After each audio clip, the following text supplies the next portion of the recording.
Cinema நேயர்களுக்கு அன்பு வணக்கம். வெல்கம் டு எம்டி திரை. ஜனநாயகன் படத்தினுடைய சென்சார் பிரச்சனையினால பொங்கலுக்கு ரிலீஸ் ஆகாம படம் தள்ளி போயிருக்கு.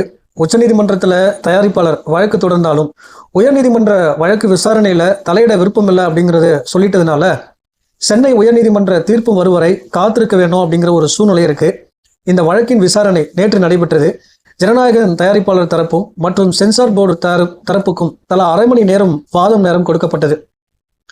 இந்த நிலையில ஜனநாயகன் ரிலீஸ் தேதியில் குழப்பம் நீடிப்பதால படத்தினுடைய ஓடிடி உரிமையை வாங்கியிருக்கும் அமேசான் பிரைம் நிறுவனம் நஷ்டஈடு கேட்டு சட்ட நடவடிக்கை எடுக்க இருப்பதாக கூறியிருக்கிறது. இதனை கேவிய நிறுவனத்தின் தயாரிப்பு வழக்கறிஞர் வாதத்தின் போது குறிப்பிட்டிருக்கிறார்.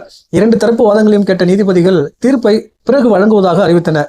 இருப்பினும் தேதியை நீதிபதிகள் அறிவிக்கவில்லை. என்னைக்குதான் ரிலீஸ் ஆகும்னு தெரியல. இந்த பிரச்சனை தொடர்ந்து போயிட்டே இருக்கு.